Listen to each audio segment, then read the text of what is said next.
Ephesians chapter 4, starting in verse 11.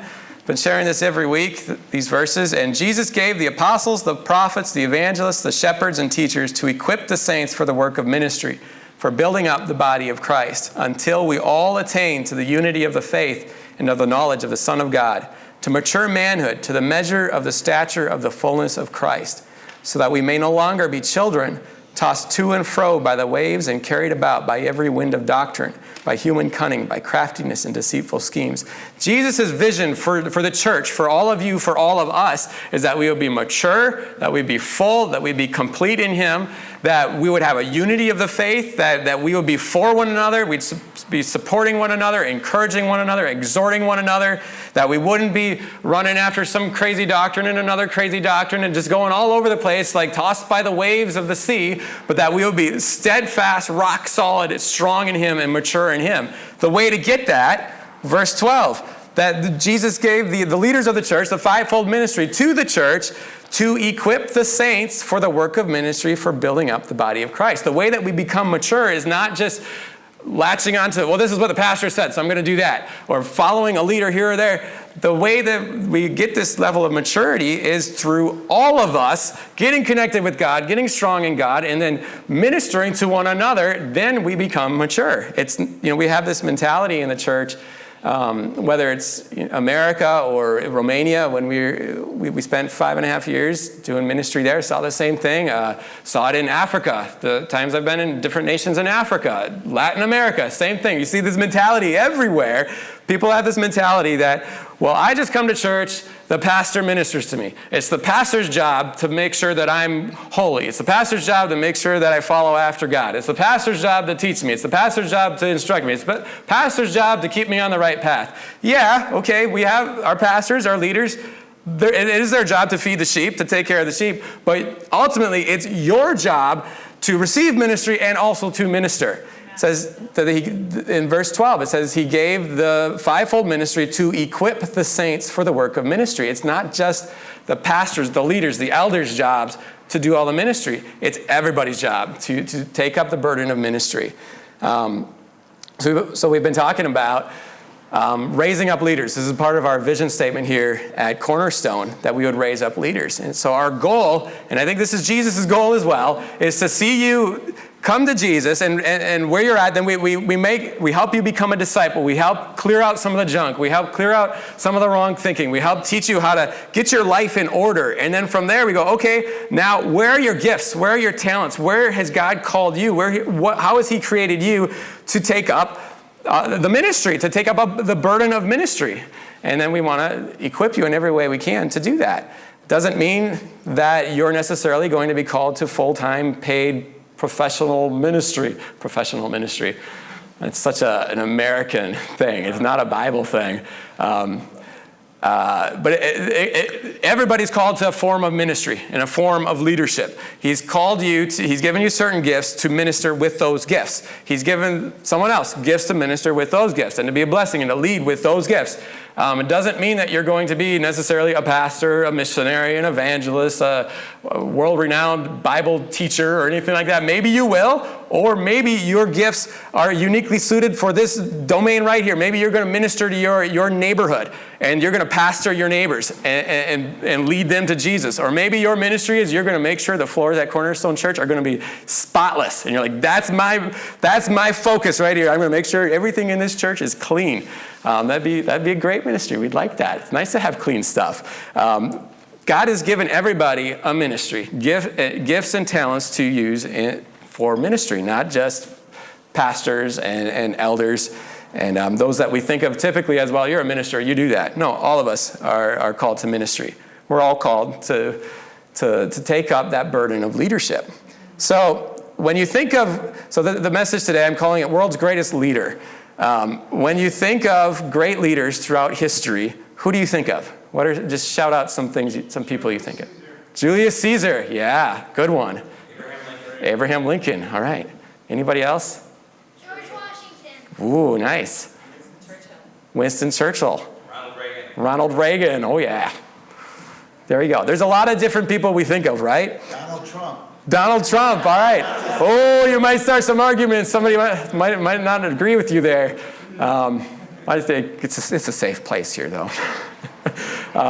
We all, throughout history, we've seen great men and women who've done amazing things. We think, wow, okay, what a leader, what a stand-up person and they've made an impact in history. Well, in my opinion, the world's greatest leader was Jesus.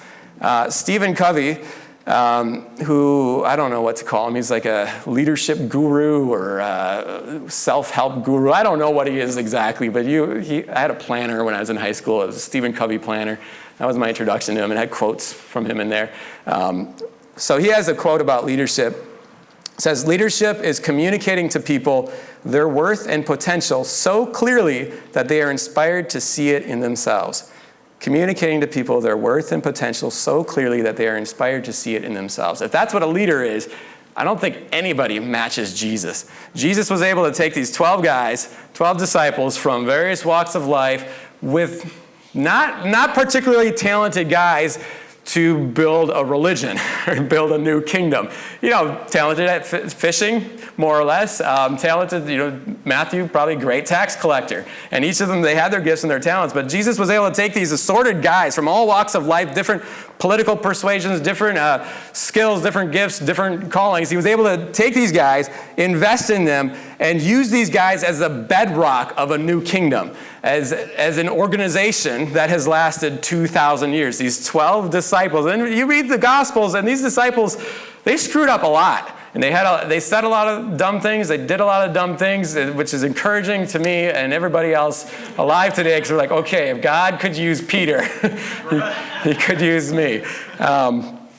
So I look at Jesus, and I'm like, okay, Jesus was the world's greatest leader, I think. A lot of times people will talk about businesses that have been around for, whatever business has been around for 150 years. Wow, what a great corporation. Or Romania, we were in some establishments, like bars and things that were around for like 500 or 600 years. And that is pretty awesome, But nobody matches Jesus' establishment, Jesus' movement that's been around for 2,000 years, has spread all over the planet, has people speaking different languages from different cultures, different skin colors, different backgrounds, different social standing and everything. And yet we're all together in this common purpose for 2,000 years. That's incredible. So I think Jesus, in my opinion, he's been the world's greatest leader.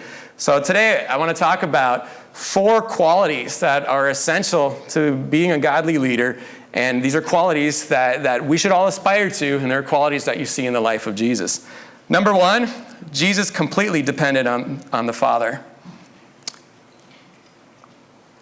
When we think about leaders, a lot of times we think of people who are very independent, and they have their vision, their goal, their dream that they're pursuing, like Elon Musk, where he wants to get to Mars. He wants to put men on the moon, and he's like, we're going to do this. He wants to make a self-driving car, so he's got a self-driving car. He wants to make flying cars next. Well, he's got a car now that can fly for a bit of time, but he wants to make one that can fly all the time. So we think of these leaders as people, they've got their vision, they've got their goal, they got this thing that's driving them, and they're pushing for that. Jesus was very different. Jesus wasn't pursuing his vision. He wasn't pursuing his goal. He wasn't driving toward the thing that he wanted to see. He was wrapped up in the Father. He was completely dependent on the Father, even going back to why was he here? What was he doing? What was his purpose? John chapter 5, Jesus goes to the pool of Bethesda and heals the man there on the Sabbath, which, bad Jesus. Okay, not on the Sabbath. So it's the Sabbath. Jesus heals the guy. Pharisees get uptight about it. They rebuke Jesus. You can't be healing people on the Sabbath. You got 6 days of the week. You could heal somebody, but you had to pick the Sabbath, huh? Yeah, I think he did. I think he wanted to pick the Sabbath to confront them, provoke a response.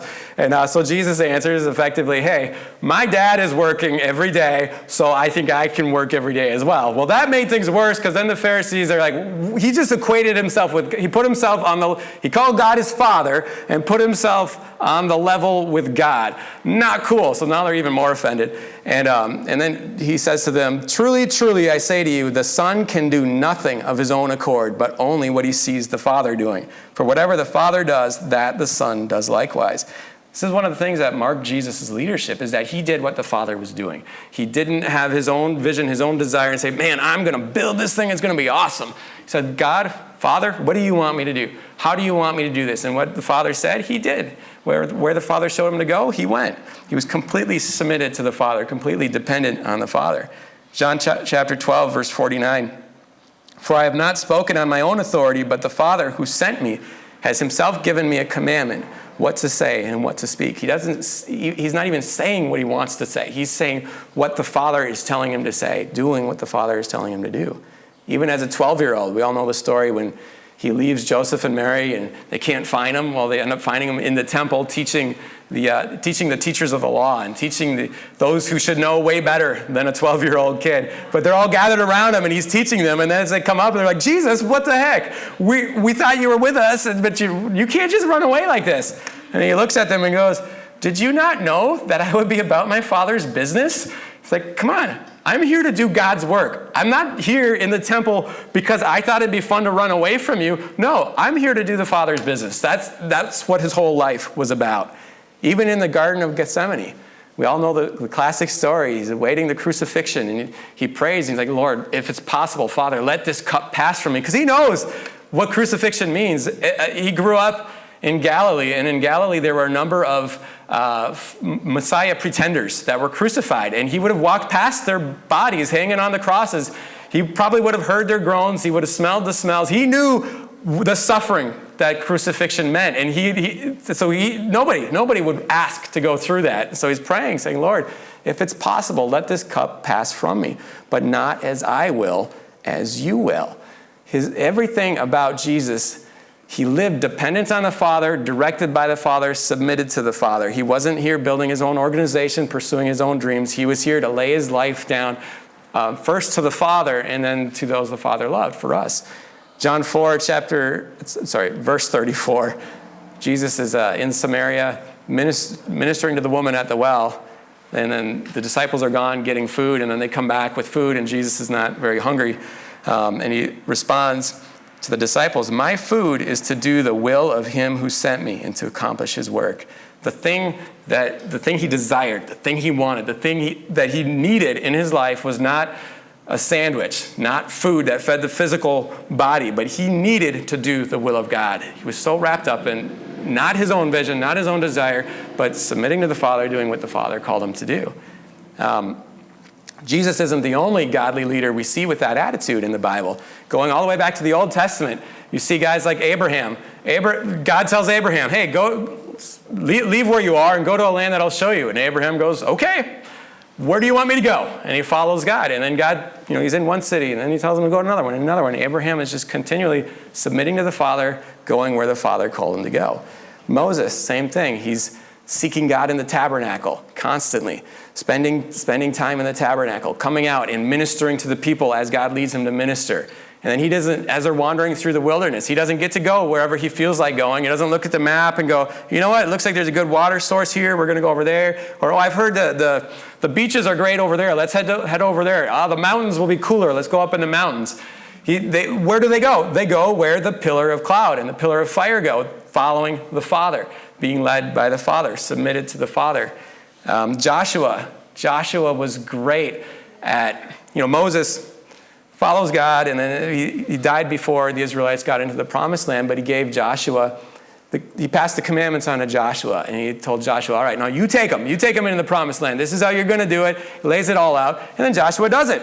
It says in the book of Joshua that he accomplished all the work that Moses had received from God. So God speaks to Moses passes it on to Joshua goes and does it. Just gets the job done. He didn't have his own vision saying, man, I'd really like to take this land, that'd be great, we'll build this there and we'll take this. No, he just said, okay, God, what's the plan? Cool, I'll go and do it. And he just did it. He screwed up one time with the Gibeonites.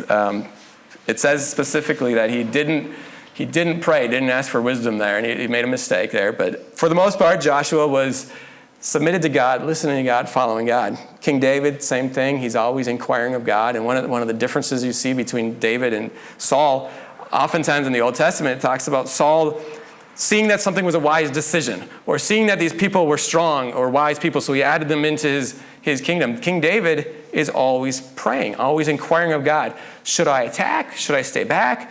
Okay, I should attack. All right, well, how do you want me to attack? Do I just go straight forward? Do you want to come around? Or how many people should I bring?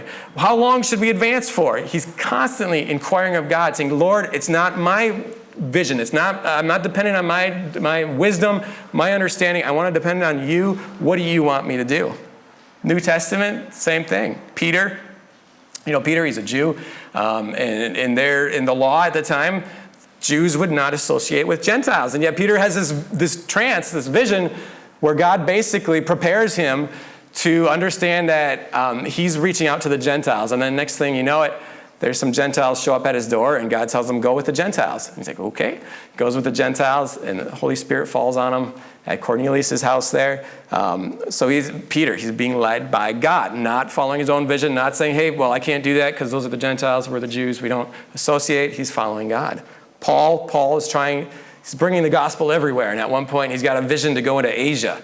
The Holy Spirit shows up and says, no, you can't go to Asia. He's like, okay, what about Bithynia? So then he's going to go to Bithynia. The Spirit of Jesus comes and says, nope, can't go to Bithynia. He's like, all right, we're not doing that. Where are we going to go? Goes to bed. He has a dream of a man from Macedonia saying, come over here to Macedonia. So he goes, all right, God's sending us to Macedonia. Same idea is that a godly leader is submitted to God. You don't follow your own heart. You don't follow your own plans. You say, God, what do you want me to do? Where are you calling me to go? What are you calling me to say? That's what I'm here for, that you live for God. You're here for his glory, for his benefit. You're not here to pursue your vision for your life or your vision for the church or your vision for ministry. You're here to say, Lord, what do you want me to do? And you do it. Sometimes we've had, problems. So I've been in ministry for, since part-time since 1999, about 2000. Brian's been in ministry longer than that, and we've got so many a lot longer than that. He's so old.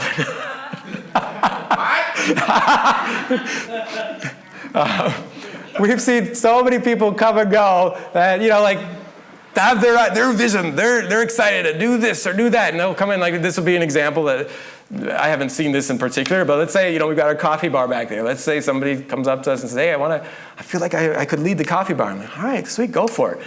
And then they're leading the coffee bar, and they get change some things up here and there. And then me and Brian are like, yeah, we don't really like that you painted it pink. We're not really into that. We understand you're being creative. That's cool. We like you're taking ownership, but can we go back to the brown tones? That was more coffee-ish and blend it in better. And then, the person might go, no, this is my vision. My vision is pink. Okay, well, no, why are you here? Are you here to pursue your vision, or are you here to submit to the Father and be a blessing to the kingdom of God? That's what I'm getting at here. With Jesus' heart as a leader was not to do whatever he wanted. His heart was submit to the Father, do what the Father wants. And so that's number one of quality of godly leadership. Number two, Jesus understood that being a leader means being a servant. Very similar and connected to the first one. You got to start understanding that, okay, God is in charge, not me. I'm submitted to God. I'm dependent on God. I got to go to him in everything. And then number two is you're a servant. You're not. The Bible is really fascinating, showing this connection between being a servant and being a leader. You serve as a leader and you lead as a servant. John chapter 13 story, I think most of you know, Jesus washing the disciples' feet. Just going to summarize some of this here.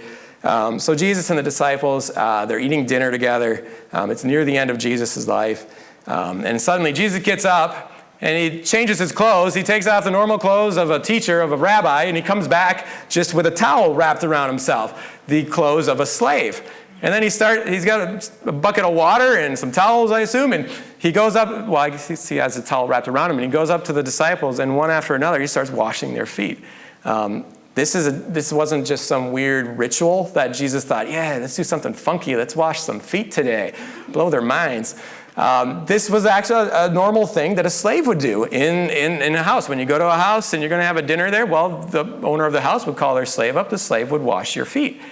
So Jesus, he starts washing the disciples' feet. The feet were probably dirty. They're probably stinky. Those roads, they didn't have nice sidewalks and roads like we have nowadays. Roads covered in dirt, mud if it rains.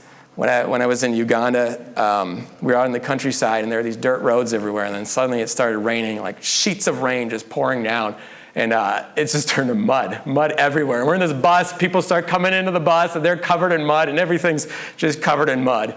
That's probably how Israel was back then. You had dirt roads, they're dusty, muddy in the rain, covered, you got animals. As an agricultural society, you got donkeys, camels, horses, sheep, cows, chickens, and all of those poop, and they poop a lot. And so you're walking in that stuff. You don't have nice foot gear either. You just got sandals, or a lot of people barefoot, walking around in all that stuff all day. So washing someone's feet was a real chore and a real blessing to the person. So Jesus, he puts on the garb, the clothing of a slave, and he starts washing the disciples' feet. Well, Peter doesn't like it, of course, because he's Peter.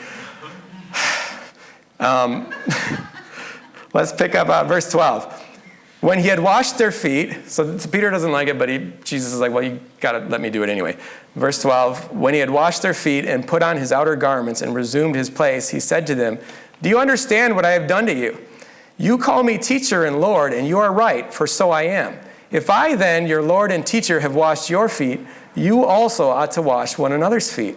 For I have given you an example that you also should do just as I have done to you. The idea here is not necessarily that Jesus is commanding, wash each other's feet to every culture throughout all of time. What if somebody doesn't have feet? How are you going to wash their feet then? So the idea is not that Jesus is saying, literally, you must wash everybody's feet throughout all of time. What he's saying is serve one another, bless one another. If you're in a culture where it's normal to wash feet and where your feet get dirty and stinky and you need to get them washed, yeah, wash their feet. You're not above that. Look at me. I'm the leader of you guys. I'm the leader of the world. I'm the Messiah, and I'm washing your feet, so you go wash their feet. If you're in a culture where washing feet doesn't necessarily make sense, but painting their house makes sense, and a neighbor that can't paint their house, or a guy at church, he can't paint his house, he's sick, he can't move that well, and in his house the paint is looking really rough. Okay, paint his house. You don't have to wash his feet. His feet are clean. He's wearing socks, he's wearing shoes, he knows how to take a bath. He just needs help with his house to get painted, so go do that. Whatever it is, that we would live in such a way where we're serving one another.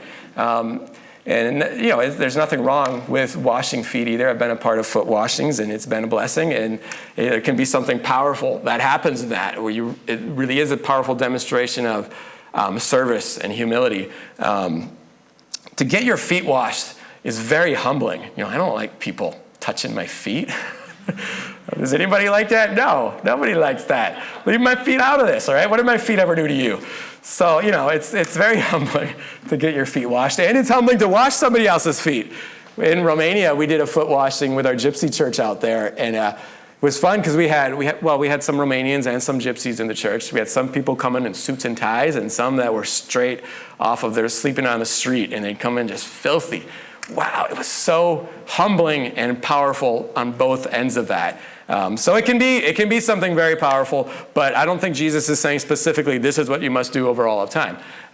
He's talking about serving, having the heart that says, I want to lay my life down for you in whatever way blesses you, and it doesn't matter how hard it is, how uncomfortable it is, I'm going to do it because it's going to bless you. Matthew chapter 20, we have a cool story of some screw-up disciples. It's encouraging. So James and John's mommy wants to make sure they get a good place in the kingdom of heaven. So she comes to Jesus and she starts asking that Jesus would give them high positions of authority because she's their mom and she wants her boys taken care of, right? And she wants to be taken care of. Everybody likes nice stuff. So she's like, all right, let's get my sons in high positions in the kingdom. And Jesus, I love Jesus. Jesus is so smart. He doesn't head-on confront it and say, you guys are out of place here. He just sidesteps the issue and kind of halfway agrees to it, but no, he doesn't. But I could see them thinking he agreed to it. Because they just don't understand. They don't understand what it means, the kingdom of God. And they don't understand understand what they're doing. And so he sidesteps the issue. And then later the other disciples catch wind of it, and they were very understanding. And they appreciated James and John's mom for really sticking up for their sons. And no. Verse 24. Excuse me. And when the 10 heard it, they were indignant at the two brothers. Indignant. They're like, what? How dare you, you losers? And like, think about it. All of them, including Judas. You got Judas indignant. You got Judas looking down on you. You screwed up. If Judas is thinking he's better than you screwed up, man. So the 10 hear of it. They're indignant at the brothers, but Jesus called them to him and said, you know that the rulers of the Gentiles lord it over them, and their great ones exercise authority over them. It shall not be so among you, but whoever would be great among you must be your servant, and whoever would be first among you must be your slave. Even as the Son of Man came not to be served, but to serve and to give his life as a ransom for many. You want to be a leader? You want to be great? Okay, you got to be a slave. There's, sometimes, especially young people, young guys, get excited and they're like, oh man, I want to be a leader. Yeah, it would be fun if I could lead at church. Oh, I want to start my own business, and I could call the shots, and I could be the boss and make everybody do what I want them to do. And I got this vision for my life, and I got a vision for what God should, for the church or for the kingdom of God. And man, it'd be fun to be a leader. If that's your attitude, you got something wrong. I mean, yeah, okay, there's a level of, yeah, it's cool. It's cool to have authority. There's a level that's okay, and it's a good thing to want to have authority and use authority in the right way. But if you don't understand service, if you don't have the heart of a servant as a leader, then you're going to screw up. It's going to be bad. It's going to turn into something wrong. Manipulation, control, domineering other people, getting people to do stuff for you and to serve your vision, but not serving God's vision, because you turn it into something where it's all about you and what you want. You want to be in charge. You want to call the shots. It's not about God. In the kingdom of God, in the Bible, it teaches us that there's a connection, there's a link between leading and serving. They got to come together. So if you want to be a leader, all right, that's awesome, that's fine, that's great. You have a desire to be a leader, okay, but you got to start with that heart to be a servant. And we have this idea that, oh, it's really cool to be a leader because then I get to call the shots. Well, no, being a leader biblically means it's a lot harder for you. You get to wake up earlier, you get to work harder, you get to come in sooner, you get to stay later when everybody else leaves and they're like, wow, what a great time. You get to clean up the mess and you get to prepare for next time. That's what being a leader is. And you get to have someone call you randomly and say, hey, I need help with this. And you don't get to say, no, I'm the leader, you deal with it. We don't even have phones like that anymore. Yeah, that was a phone. For the young people out there, that's an old phone. Yeah, Shannon was confused. I could tell. It's like, what is that? Why you got a banana? Jesus led as a servant. Jesus, world's greatest leader, but he had the heart of a servant. Almost all the New Testament writers called themselves servants, bondservants, slaves. They understood we're just servants. We're not here to be some amazing person, lift ourselves up, and you follow my vision. I've got all this drive and passion, and we're going to do what I want to do. No, I'm here to serve God. I'm here to serve you. Even James and John figured it out. James became the first martyr of the church, literally laying his life down for his brothers as a servant. John, too. John wrote some of the greatest things about serving and loving one another. So even the sons of Zebedee got it figured out in the end. So that's number 2. Being a great leader means you're a great servant. Number 3, Jesus had a thirst for adventure. The story goes that in the year 1900, polar explorer Sir Ernest Shackleton took out a brief advertisement in the London Times. It said, men wanted for hazardous journey, low wages, bitter cold, long hours of complete darkness, safe return doubtful, honor and recognition in event of success. The story goes that people responded so much to that ad that they lined up for blocks in London on the next morning. Well, I say the story goes because that is entirely fake. It never happened, but it's an incredible story. There's no historical evidence that this actually happened at all. I couldn't find anything, but I was like, I gotta still share it because that's such a good story. it really hits at the heart that inside of us is a desire for adventure, to be a hero, to do something with our lives that's greater than, well, I wake up, I work, I pay my taxes, I make food, I go to bed, and I repeat it until I'm dead. There's a desire inside each one of us for adventure, and that desire goes all the way back to God, who manifest on the earth was Jesus. Jesus had a thirst for adventure. A lot of times we have this picture of Jesus that he was so otherworldly that he barely had emotions. And that, the Father would tell him, hey, I want you to go raise the dead. And he's like, yes, Father, I will raise the dead. I think every time he heard God say, hey, I want you to do this miracle, I think Jesus was pumped. He's like, yeah, raise the dead, I'm on it. This is going to be awesome. He had a thirst for adventure. Mark chapter 4, starting in verse 35. On that day, when evening had come, he said to them, the disciples, let us go across to the other side. So they're at the Sea of Galilee. And Jesus says, and I'm going to skip a lot of this, Daniel, so you don't have to show it on the screen. I'll just summarize a lot of stuff. So he's with the disciples at the Sea of Galilee, and he gets this thought, hey, let's get in a boat, let's go on the other side. Well, what's on the other side? Do you guys know the story? Legion, the man with the legion of demons. Now, I don't know if Jesus knew what was coming. I think he did. I think he did because he's talking to God, the Father, and he is God. And so Jesus had some pretty cool knowledge, and often he seems to know where things are going when the disciples have no clue. So there's that. He's God, and God, I think, would speak to him. Maybe not. Maybe God was like, I'm not going to tell him what he's going to do. I think he knew. Personal opinion there. And I also think he knew because this guy was so crazed out of his mind. How could you not know about him? Some of us were old enough to remember Jeffrey Dahmer. I remember when Jeffrey Dahmer was in Milwaukee, when he got arrested and news came out, he was on all the stations everywhere. Everybody was talking about Jeffrey Dahmer. I had friends in other parts of the nation that were like, oh yeah, Milwaukee, Jeffrey Dahmer, man. Like, yeah, thanks, we're on the map. When there's a crazy person, everybody knows. And so I think Jesus knew, and I think the disciples knew that, and especially as they start getting closer to it. So they get in the boat and they start going across, and then we know the whole thing happens. There's a storm. The disciples are scared. Jesus is just sleeping because it's just an adventure. He's good.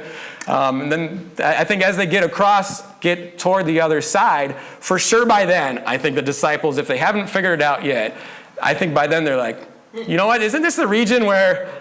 Yeah, okay. Why are we by the tombs, Jesus? Jesus, we're by the tombs. What's the deal with the tombs? Come on. Hey, why are there bloody rocks here? Somebody that looks like they've been cutting themselves with rocks. What's going on? Then they hear the howling, and they hear the crazy sounds, and like, we don't like this, Jesus. Maybe that's the storm. It was an omen telling us, turn back. Jesus, got to turn back. No. I think at some point, maybe sooner, for sure by then, the disciples had figured it out. That they're on an adventure.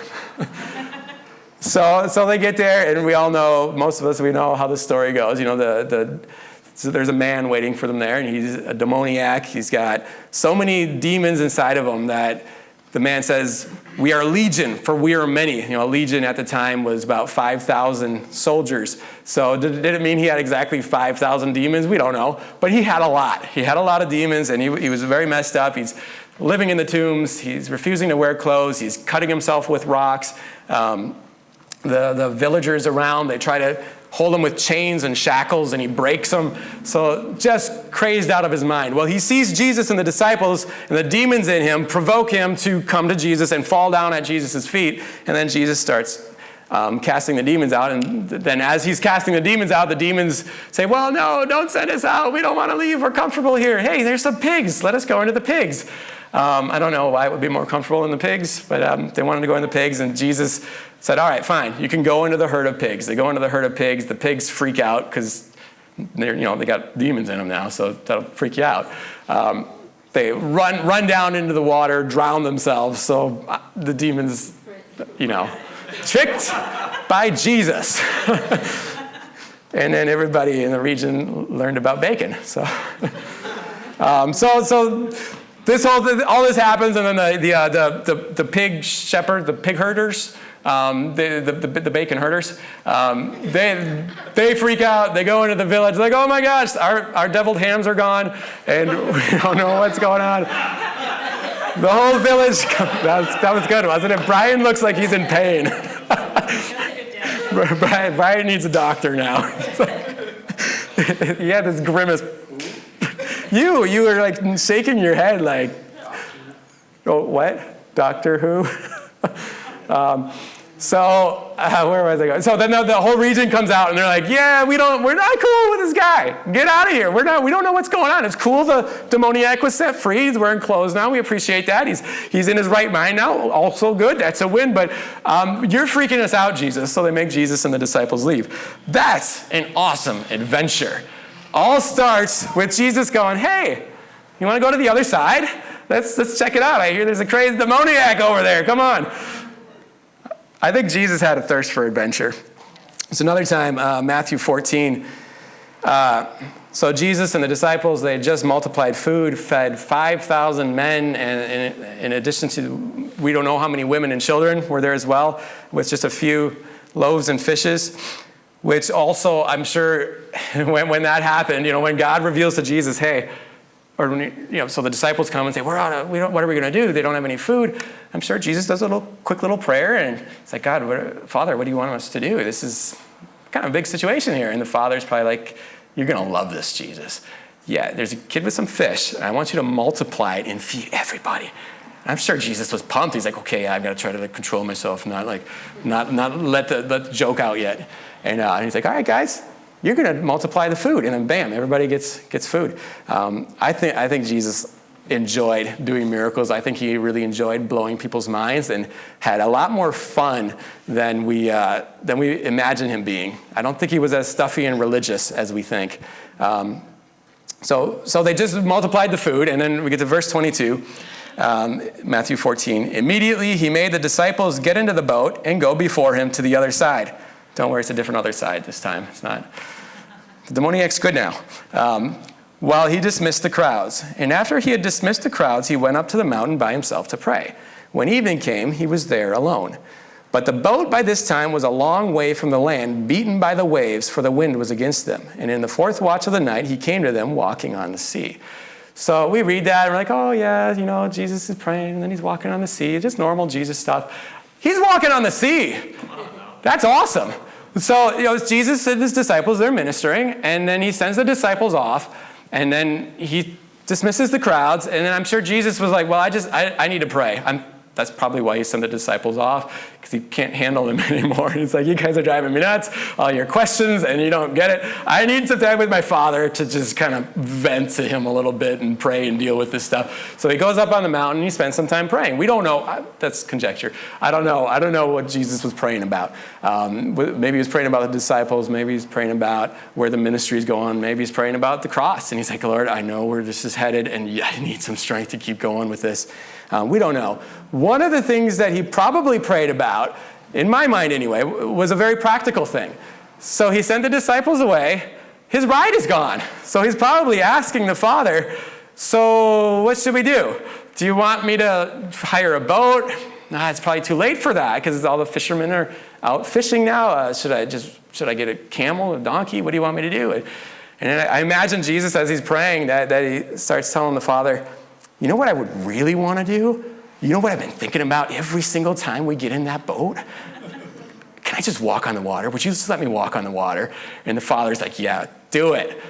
I think Jesus was pumped to walk on the water. And so then he goes and he walks on the water. And now, verse 26, so he gets up to the boat. But when the disciples saw him walking on the sea, they were terrified and said, it is a ghost. And they cried out in fear. But immediately Jesus spoke to them, saying, take heart, it is I. Do not be afraid. Probably spoke less stoic than that. It's like, guys, it's me. Check it out. I'm walking on water. It is not even wintertime. And Peter answered him, Lord, if it is you, command me to come to you on the water. What an amazing response. He didn't say, hey, Lord, if it's really you and not a ghost, where were we just at? What were we doing? How many people, how many men did we just feed? To verify that it's actually Jesus. What's your mother's maiden name? Social Security number. We don't have those. Favorite pet. What's your hometown? Nazareth? Nothing good comes out of Nazareth. So he goes, Jesus, if it's really you, I want to walk on water. Call me out there. So he's like, come on out. And Peter walks on water. That's awesome. And we hassle Peter. We tease him. We think, yeah, he got scared, and then Jesus had to rebuke him and all that. Peter walked on water. Okay, you guys can pick on Peter if you walk on water and when it's not frozen. I'll give you permission. You can pick on Peter after you've done it. The guy walked on water. That's awesome. I've thought about it. I almost did it. I almost fell into the water. I was at the edge of the water one time as a new Christian, reading this stuff. And I'm like, this is awesome. I want to walk on water. So that Madison, I don't remember the park. I was at some park walking home, and I'm walking along the water, and I'm like, there's water. I should walk on that water. So I get to the edge of it, and I start putting my foot out. I'm like, I just can't do it. I don't want to get wet. Jesus didn't call me out there. I just wanted to do it. Peter walked on water. That's pretty awesome. So one of the things that happens when you encounter Jesus, you get his thirst for adventure. Maybe you're kind of quiet, mild-mannered. You like to stay home, sipping your coffee in a bathrobe and watching soap operas. And that's like you. You're like, I love that. I don't want people around. I just like quiet. I like my routine. I pick on Greg. I like my cheeseburgers. You come to Jesus and you're like, I don't really like all that adventure stuff. I like to just have my quiet, my peace. I like to just be me, and people will leave me alone. Well, now you've encountered Jesus. He puts his spirit in you. You can't just have that anymore. You get his thirst for adventure, just like Peter did.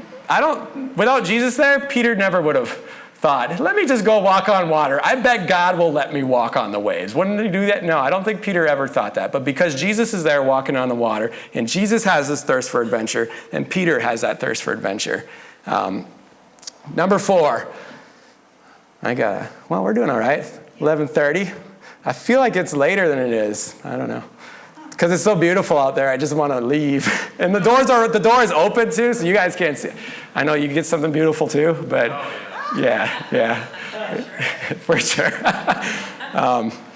Stop it. This whole thing. All right. Jesus had a thirst for adventure, and that made him a great leader.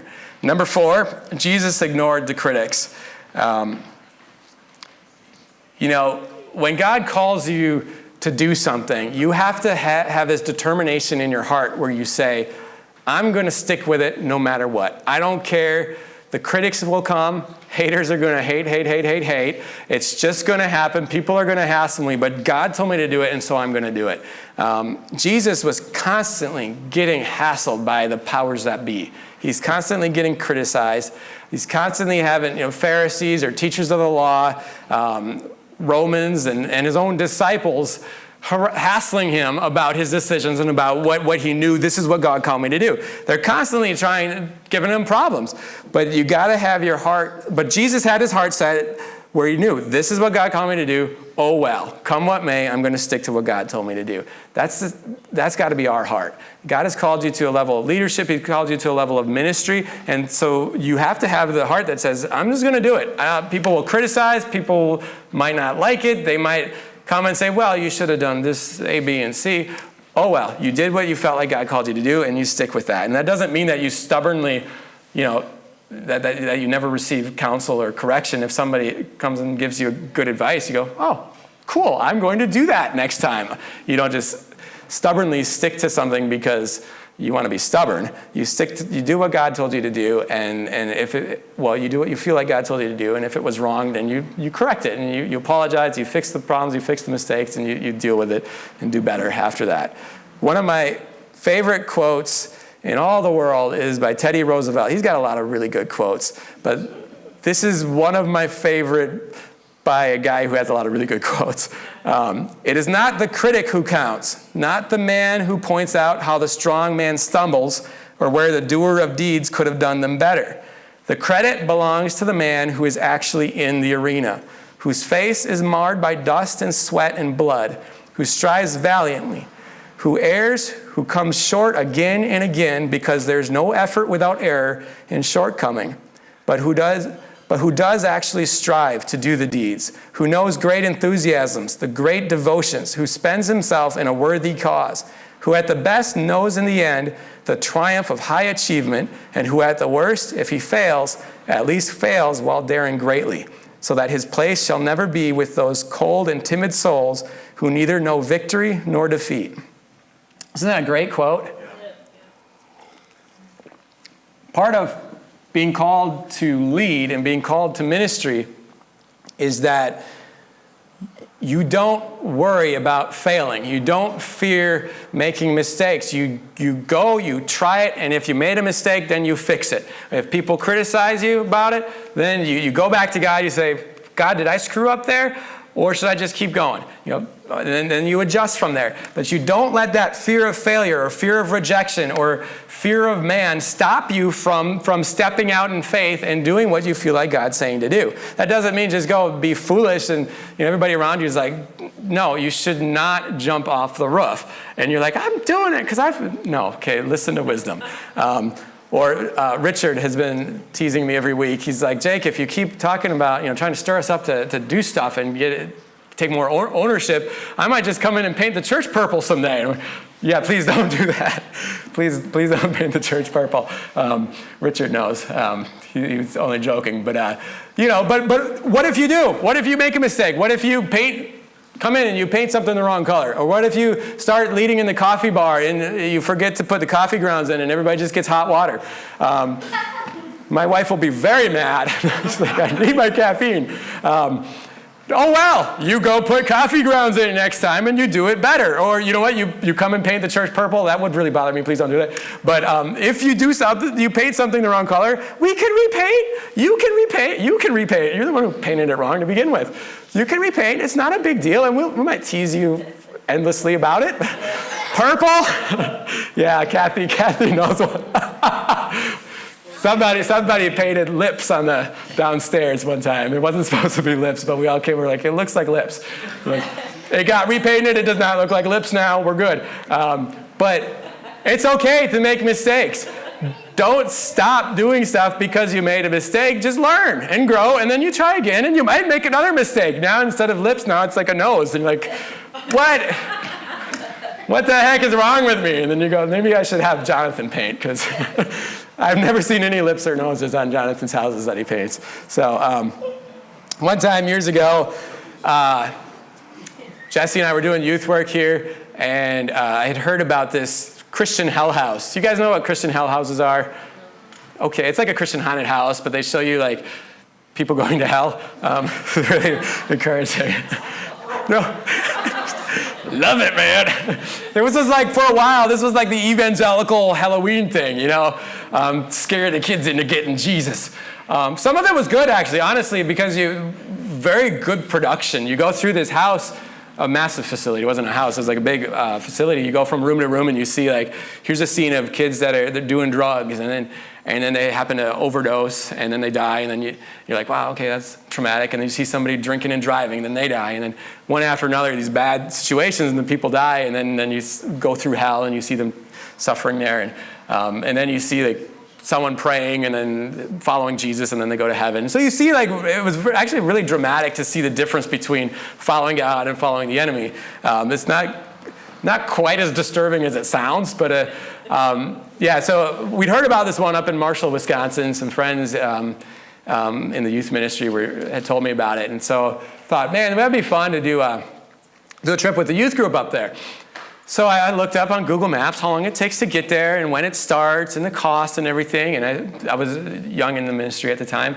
And so that's important to remember, because don't make as many mistakes now. So I figured it out, and then Michael's like, all right, go ahead. Michael Fisher, old pastor, said, all right, go ahead. Why don't you coordinate something? I got it all planned. And then I told people, okay, you got to gather here at the church at this time, and then we're going to head over there. And everybody gathered at this time plus 30 minutes or so. Some people show up late. I forgot teenagers. It'd been a couple years since I'd been one, like about 4. So short-term memory. So people show up late, and I'm like watching the clock. I'm like, we're going to be late. No, it's okay. We will be fine. And so then we take off. And then Google Maps back then was not very accurate, and I didn't have data on my phone, so I had to print it out. And so number one, it's not very accurate. Number two, I don't have data on my phone. Well, it sent us the wrong way, and then I got lost on the wrong way as well. So partially user error, partly Google error. But I should have known that. I should have known Google Maps was not very good, because I did know. Everybody knew Google Maps was not accurate back then. And I should have factored in, it might take a little longer. So we're going, I get lost, Google was wrong, and then I don't take bathroom breaks. Well, teenagers needed bathroom breaks, and so we're stopping and again. And I'm like, I don't want to make a mess in Brian's van, so we got to stop. And then that held us back longer. Then we finally get there, and because it took so long, there was already this massive line there, and I'm like, well, I guess we'll wait in line. Well, we waited for a while, and then one of the workers, I'm like, how long is this going to take? And he said, well, judging by how many people are here, probably another 4 hours till you get to the front, and then it's 45 minutes to go through it. So I had to tell all the teenagers, we got to go home. They were disappointed. So we came back, and then I had to tell Michael. No, I didn't tell Michael. I was thinking, I knew I had to, but Michael's kids were along with us, so I'm like, I don't have to tell Michael because he's going to find out right now. So then the next day, Michael calls me, and he's like, yeah, you kind of messed that up, didn't you? I'm like, yeah, I guess so. There's no way around that. And so I had to apologize to all the kids. I had to write a letter apologizing to all the parents and everything, and I felt like an idiot. And I'm like, you know what? Maybe I'll just join a monastery. That would be nice. Just quietly be by myself. No, I learned. I received correction. I realized, okay, I got to plan way better next time. So we did it the next year, and it was awesome. It was really good. So you're going to get criticized. There's going to be critics that come and go, haters that hate. You just got to go for it. Step out in faith. Take a risk. Maybe, talking about the coffee bar a lot. Well, we do actually need somebody to run the coffee bar, so maybe that's why I'm talking about it. Savannah did an awesome job, but now she's gone on to greener pastures. So we do need somebody to run the coffee bar, and maybe you're like, oh, I don't know anything about coffee, I can't do it. Well, you know what? Savannah knew nothing about coffee either. We could teach you, we can help you, and maybe you make some mistakes. Maybe you screw something up somewhere. That's all right. You learn, you'll get better. Maybe God's put it on your heart to lead a home group, lead a Bible study, and you're like, yeah, but I don't know, I'm not as amazing as Jake and Brian. Those guys are so anointed. Like, stop it. You've seen us. We're not. we got the same Holy Spirit that you got. You can go for it. Step out of faith. Take a risk. If you make a mistake, it's okay. Try again. Actually, I don't know when this happened, but story about the Salvation Army that I read a long time ago, where at the beginning of the Salvation Army, they were radical. William Booth and those guys would go out just preaching the gospel, reaching out to drug addicts and homeless people and alcoholics, and not just ringing bells and collecting money and helping with financial assistance, but really preaching the gospel and changing people's lives. And at the beginning, it was the movement was just real bold, had a lot of zeal, and it was growing fast. Well, after a number of years, they had a series of really bad years where they weren't opening up new Salvation Armies, they weren't hiring new staff, they weren't, and as they interviewed people in the different locations, they found out people weren't going out and doing ministry. They were just holding the line, doing status quo, staying on as they were, keeping up shop. And so the president of the Salvation Army at the time gave a speech to all the different workers, and what do they call them? Like the generals, I think? Or was he the general? He was the general, I think. Anyway, he talks, what do they call him? No. He gets all the workers together and gives a speech to them, and he said, you have my permission to fail. He explained, this is where things are going, and it's not good. We're not advancing, so I want you guys to know you have my permission to fail. Go out there, try something new. If you think it's a little nuts, it's okay. Try it. If you think it's not going to work, it's okay. It might work. If it feels like it's what God is leading you to do, do it. You want to try something we've never done before? Try it. Brainstorm. Be creative. Be adventurous. Take risks. Try something. And if you fail, oh well, we won't try it again. Just go for it. And so that's my words to you today. Go for it. Try it. Things like, I'm talking about painting the church purple. Talk to me and Brian for stuff like that. If you're going to make permanent damage, talk to us first and we'll try to figure it out. But if God puts something on your heart and you're worried about, I don't know, what if I fail? Oh, well, what if you fail? It's not a big deal. Then you learn from your mistakes, you try something new, and you go for that. Or you tweak it a little bit and then you do better the next time. in Matthew and Luke, there's a story of the parable of the talents, or one of them calls it the parable of the talents, the other calls it the parable of the 10 minas, where the story essentially is that there's a landowner, and he leaves 3 servants in charge after he's gone, and he gives them big chunks of money to invest and take care of, big parts of his investments in his business. He gives them, one of them, well, it doesn't matter exactly how much, but he gives one of them a chunk, another chunk, and another chunk, different chunks. And 2 of them, they invest it wisely. They double the amount of money, and the master comes back, and he's like, oh my gosh, you guys have done awesome. All right, here's cities to be in charge of. Here's more to be in charge of, because you've been faithful with little, $10 million, so now have more. The last one, the master's like, well, what did you do? And he's like, well, I knew that you were a tough man, and I was afraid, so I hid the money. Here it is. He gets rebuked, he gets that taken away from him, and then he gets punished, sent to the tormentors. The only one that got that treatment was the one that did nothing.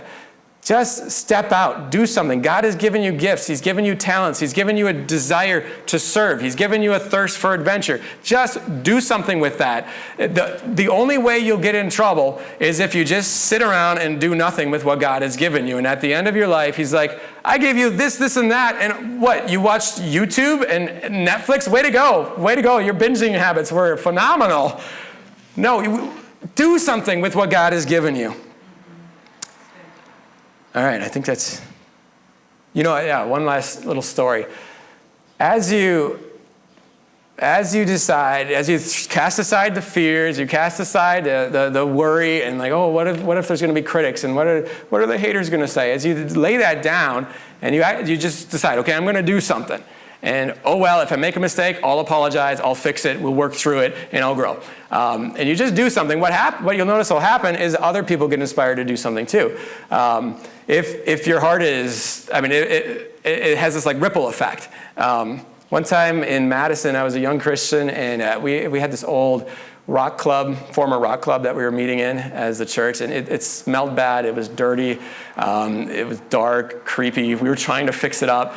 And the church we'd done a lot of work, and it started to look better, but there were a few glaring problems, and one of them was we had a big portion of the wall in the back of the church that was just bare. There was no drywall on it or anything else covering it, and because of that, there was insulation up there that had started to come down, and we just got used to it. We were going to church like, yeah, there's the insulation, that's cool, it's like hanging down, and it was high enough that it wasn't in anybody's reach. They're not really in danger of anything, but it just looks really trashy. But we just kind of got used to it. And Michael, he would talk about it actually probably every Sunday for a while. Like, could somebody just fix that there? Like, just anybody, put anything up there. And I thought, well, I'm somebody, and I can put anything up there. So I started looking through the church building, and there was a lot of just old stuff that nobody knew why it was there. And I found some old, basically like glorified cardboard panels, and I'm like, well, I could staple those up there. So I stapled up the insulation, and then I stapled up those panels, and then I painted it, not very well, but it looked better than before. And Michael came in the next day, or the next week, and I was so proud. I'm like, hey, Michael, check it out. And he did a good job of being like, like when your kid gives you a drawing, and you're like, that's so beautiful. And it's like, no Monet or anything, but... So Michael was like, he saw it, and he's like, wow, you did a great job. That's awesome. Somebody finally did it. And so then he talked about it at church, and we had a guy in the church, Randy, who was a carpenter, and among other things. And so he goes back there afterwards, and he comes back. He's like, that's awful, Jake. And so then, you know what he did? After church, he fixed it. He put up a real wall there, and it looked beautiful. Once in a while, that'll happen. I want to let you guys know, just go for it. If you're worried, if you're like, well, I don't know if this is going to work, and I don't want to get in trouble, okay, talk to us, and we'll inspire you and encourage you to just try it. And if you make a mistake, we'll talk to you. You'll grow. If you do something that doesn't work out, it's okay. You can do something different next time. It's not a big deal. The problem is when you do nothing. And I think in our church, we need more of us doing stuff, doing something. Try it. Spend some time in prayer. See where God is leading. See what he's putting on your heart. And then come to us, and we'll try to make everything possible for you to do that. We're not going to do the work because God's telling you to do it, We get that sometimes. I had that this week sometime. Somebody had a burden for something, and so they're like, so I was figuring you could call this number and you could talk to this person and you could just do it. I'm like, no, it's your burden, you do it. I did not ask for that burden. I got enough things on my mind, enough burden that God's given me, but if he's telling you to do something, we will try to do everything we can to make it so that you can do that. But at some point, you got to do it. You got to just say, oh, well, if I get criticized, oh, well, if somebody doesn't understand, oh, well, if I make a mistake, you know what? You're going to grow, and you'll be blessed, and the church will be blessed. Amen. All right, let me pray. Jesus, thank you for the privilege of building your kingdom, of being called into leadership in your kingdom, and in being called to take up the burden of ministry in the church. Father, I pray for us as a church body that we would seek you and we would hear, or that we would take time to seek you and find where are you calling us to serve in the church? How are you calling us to take up more of a leadership aspect in the church? And how are you calling us to minister in the church? Lord, I pray for a courage to be on everybody that maybe they've tried in the past and they got told, well, we've done that before. Well, it doesn't work. Or maybe they tried something and it didn't work. And it just looked dumb or turned out dumb, or there were mistakes or people got offended. Lord, I pray for anybody who's been through that and just feels like, I don't want to go through that again. Lord, I pray that you would give them courage and a grace to just go for it and to not worry about what happened in the past, not worry about the critics, not worry about the haters, not worry about what might happen or might not happen, but just go, well, the Lord put it on my heart, so I'm going to take the next step to try to pursue that. And Lord, that as a church body, that we would be a church of leaders, a church of people who are not content just to come and sit and listen and be nice people and be a blessing, but that we would be a church of people who are actively seeking you and laying our lives down in ministry and in leadership in the kingdom of God. In Jesus' name, amen. All right, men.